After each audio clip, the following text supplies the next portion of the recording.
I would like to take a moment before we get into today's main episode and to talk about my sponsor for the podcast. Podmatch is a new podcasting site dedicated to all podcasters. The platform helps hosts get connected with potential guests to appear on their show, as well as allow guests to find podcasts that will give them a chance to share their story. Podmatch offers many tools to help organize your page, from to-do lists to episode planning to potentially appearing on a leaderboard. Podmatch has it all. The best part, you have the potential to get paid. And who doesn't like to get paid from home? I like to. With an easy sign up, you can start connecting with podcasters and guests immediately. I have been a part of Podmatch since the beginning of May, and I have got to say that it was the best decision I've ever made because Podmatch helps your podcast grow. It helps you get connected with people that have very interesting, very compelling background stories that are just waiting for their story to be shared. So if you are a host or guest and would like to start building professional relationships, explore more opportunities, and have your story shared, I highly suggest that you sign up with Podmatch today by going to joinpodmatch.com/lethal venom to start expanding your network in seconds. I would like to give another huge thank you to Podmatch for sponsoring this episode. Now on to our main episode, and again, you can sign up at joinpodmatch.com/lethal venom to begin your podcasting journey today. Welcome to the Lethal Venom Podcast. This is a show where I talk about anything I want with the honest to God truth, no lies told. And today I am joined by Mr. Arnold Beekes. He is going to be joining us and telling us a little bit about his story and background. So let's give a huge shout out and welcome to Arnold. Thank you so much for joining us today. Well, thank you for the invitation. Happy to be here. So if you could just tell me a little bit about yourself and what you do. Well, my focus is on introducing brain fitness to the world because most people understand that body fitness and you need to exercise and move, and that's necessary that you keep on doing that from basically from a very young age, well, until the end. But the same is true for brain fitness. So that is what I'm introducing, and what I hope is that people will start to understand that brain fitness is equally important as body fitness. And how I get to this is it's a long story. It's based on my experience growing up in my family, where in hindsight I would say most of the people have some mental disorders. And then later on, after a corporate career, I started my own business. I had a couple of startups. Um, Already, what is it, 9 years ago, I started working with young people, and it became very, very clear that a lot of these people had a lot of problems, like not only stress or burnout, but also depression. All of them knew someone who had committed suicide, and this was 9 years ago. So I was like, wow, this is really a serious problem. So that is where it started for me. Is like, wow, if young people already are having this problem, what will that mean for them in the rest of their life, in their career, in what they're supposed to do? And I also had the experience in my own family. My sister was much later than when it started, but she was in her 50s where she was diagnosed with depression. And I took care of my mother, who was then in her 80s, and she had dementia and Parkinson's. So, to make a long story short, I had a huge, well, experience both in my family and with people I work with mental illnesses, and it's like, wow, something need to be done about that. And that is why I developed brain fitness. So could you go into a little bit about what brain fitness is?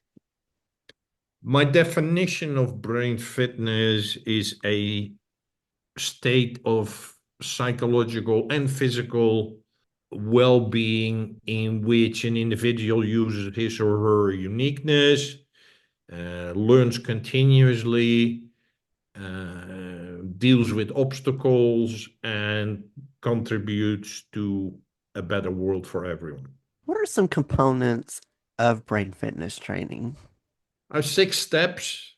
They're called reveal, recover, reactivate, reset, relearn, and recreate. Those are the 6 steps of brain fitness. Going back to the mental illness, in your experience, what are causes of mental illness?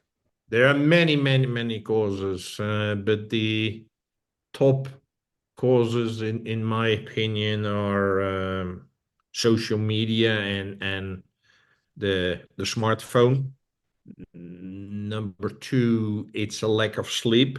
And number three is I call it the denial of duality, and the medicalization, the pathologization of emotions, of feeling negative. So those are for me the top three. But there are many more, like geoengineering, ultra processed foods, medicine, vaccine. There's a lot of things which have an influence, but those are for me the top three.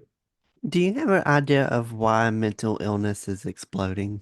Actually, last week and this week, I did research about why these numbers are exploding, and well, in this case, it's useful to use AI. Because otherwise it would take me a year or so to get these numbers. But it's basically that more people are no longer afraid of the stigma. There is different ways of diagnosing, but it's also, like I said earlier, it's the medicalization of things. Is that things which, when I grew up, which would have been is just, well, you're not feeling good, yeah, you have some challenges in your life. Well, that's part of life. And now it's like, well, maybe you got anxiety, or maybe you got depression. So it's a different way of looking at the world, and it's a different way of dealing with all those challenges. So that is yeah, but it's basically what I thought. It's not the growth in population. It's not a growth in categories and numbers in the DSM, which the Diagnostic and Statistic Manual of Mental Disorders. It's I think we look at it in a different way. What is mental wellness? Mental wellness is that I connect mental with your mind, with your thoughts.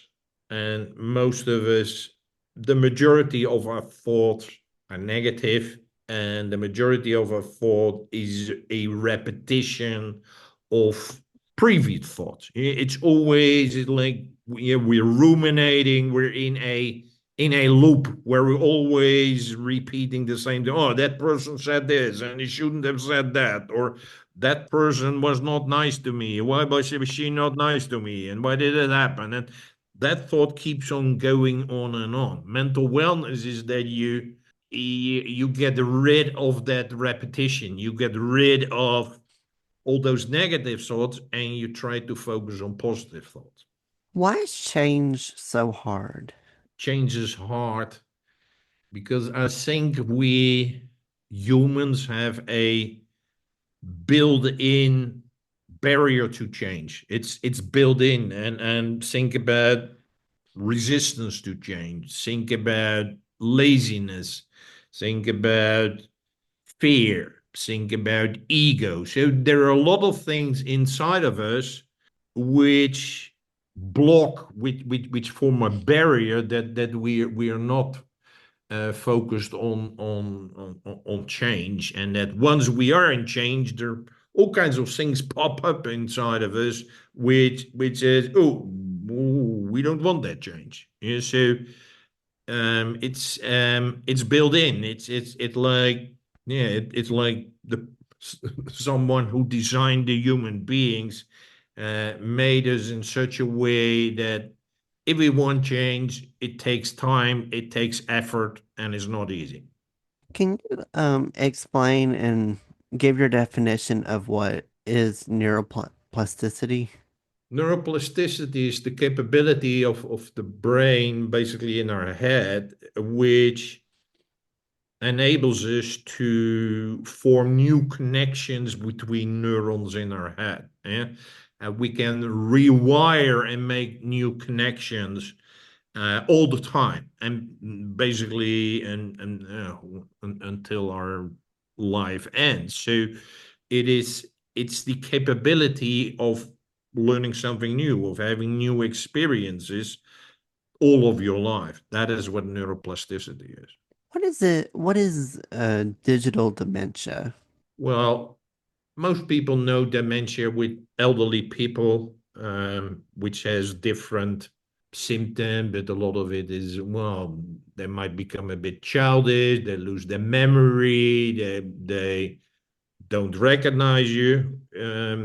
But what's happening with the big use of social media is that people lose there's a lot of depression, there's anxiety, they lose their capability of to concentrate, they're focused on instant gratification, they are really easily distracted. So all of these things makes that, and I would like to add right now, artificial intelligence. There's a lot of research which confirms that, is that people lose capabilities which they used to have. Yeah, so it's well, it's losing a lot of capabilities inside of you, which were a part of you, but now not anymore. With this day and age, I feel like more and more kids are getting digital dementia because social media does have such a huge role and powerful hold on to us. Social media has so many components to cause that. There's so many images and videos on there, especially if you go on social media like Twitter and Instagram. There's like so many graphic videos that kind of can really cause that. What is your definition of die before you die? It's basically that a lot of the narratives which have been told to you by the educational system, sometimes by your parents, by the government, by healthcare institutions, a lot of these things are not true. eh? Once you start to realize that a lot of these narratives, which you believe, some of them even since you were a kid, is that you have to realize that they're not true and start your life again with new narratives which are much more supportive to how you are now. So die before you die is like, hey, I'm going to change my life. I'm going to change my background because what they've been telling me is not true. And I'm going to follow my truth instead of what they call their truth. This question kind of goes to people that might be in their midlife, but is there a way that you can slow down aging?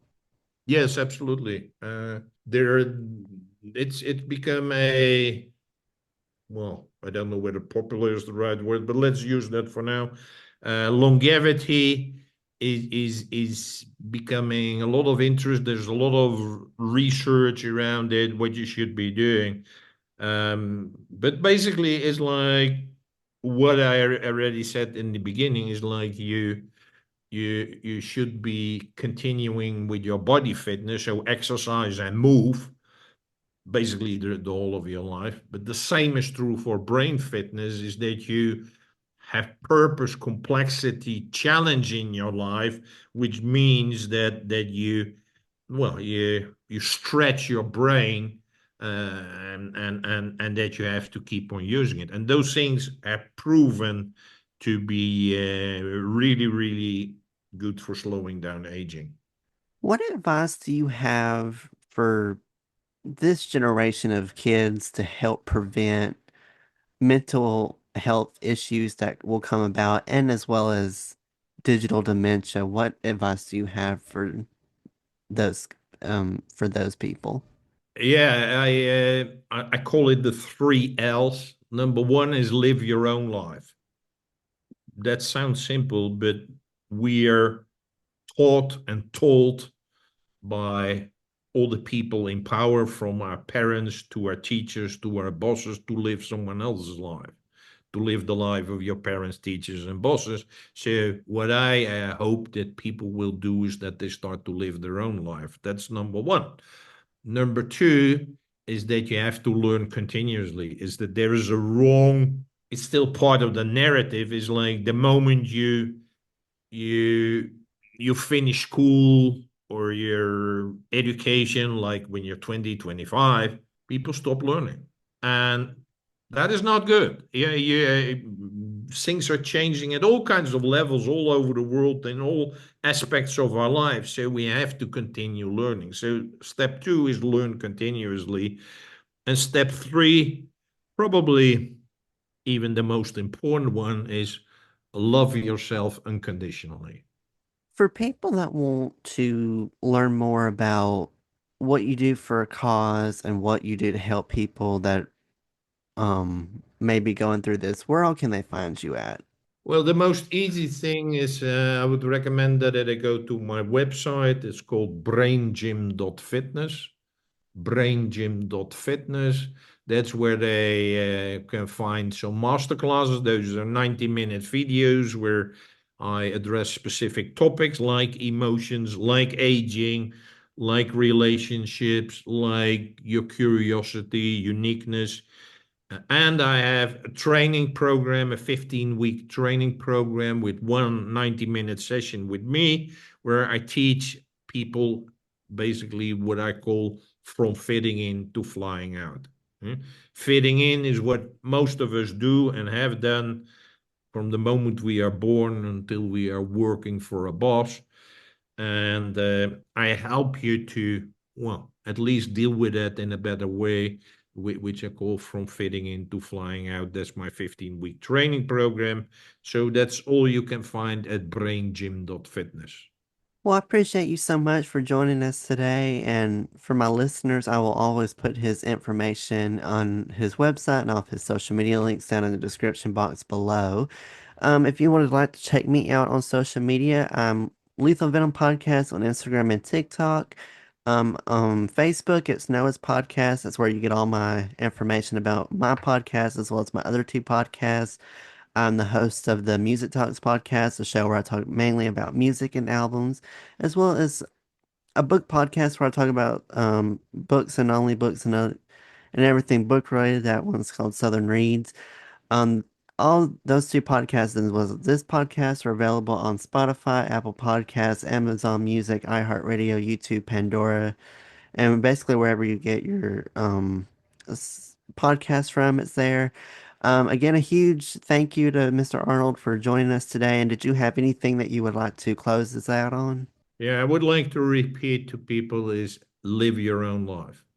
Well, thank you so much for joining us and telling me your story. And I hope people will take his advice and book some sessions with you and help get to maybe get some help from you. So thank you so much. It was a pleasure. Thank you, Noah. And thank you all for listening to today's episode of Lethal Venom. Hope you all have a great rest of your day and week. Be safe, make smart decisions, and I will catch you all in the next episode of Lethal Venom.